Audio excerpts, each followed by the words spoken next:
...25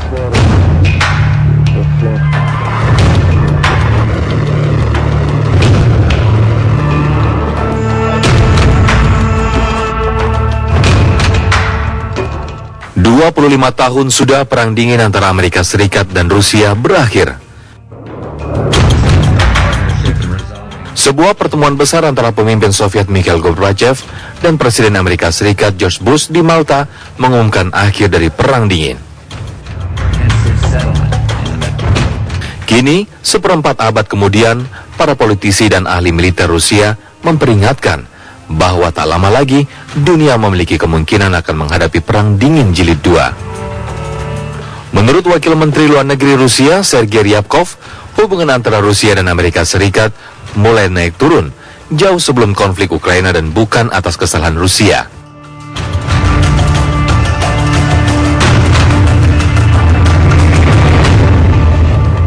Moskow memandang sanksi atas Rusia dari Amerika Serikat sebagai tindakan agresif.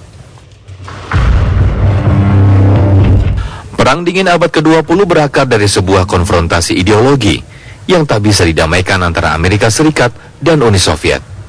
Namun kali ini, masalahnya bukan lagi soal ideologi, melainkan berakar dari konfrontasi geopolitik.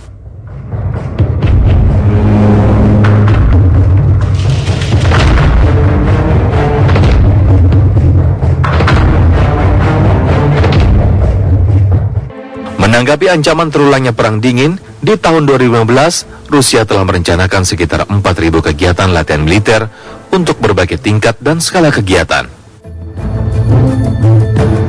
Kegiatan militer Rusia tersebut mencakup latihan perang bersama negara-negara anggota Collective Security Treaty Organization atau CSTO dan Shanghai Cooperation Organization atau SCO.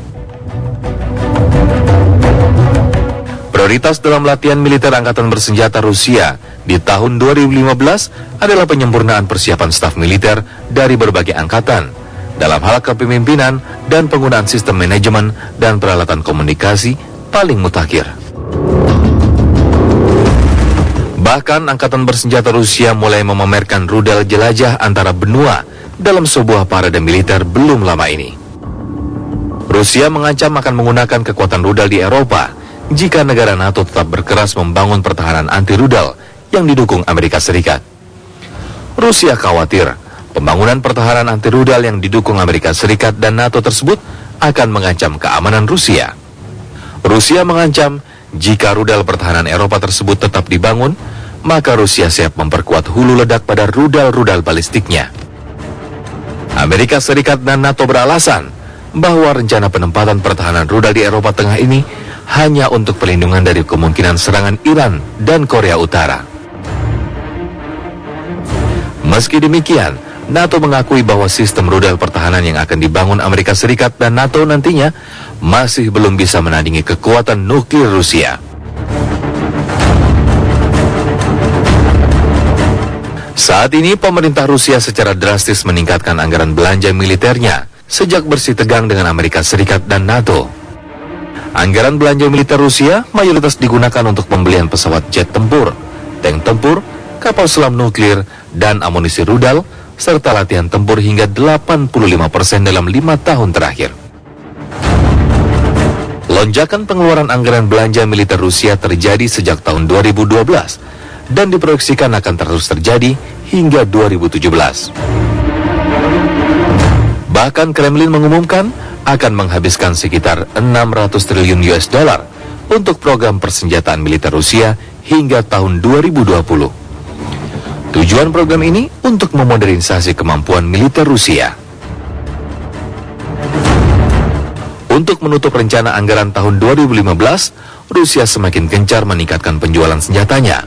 Menurut data Stockholm International Peace Research Institute atau SIPRI, Rusia saat ini menjadi negara pedagang senjata terbesar ketiga di dunia setelah Amerika Serikat dan Inggris. Penjualan senjata Rusia sejak tahun 2012 tercatat naik hingga 35%.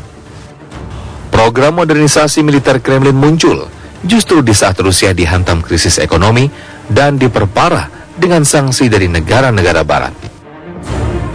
Sanksi yang dijatuhkan secara bertubi-tubi dianggap negara-negara barat sebagai ganjaran bagi Rusia yang melakukan intervensi atas krisis di Ukraina Timur.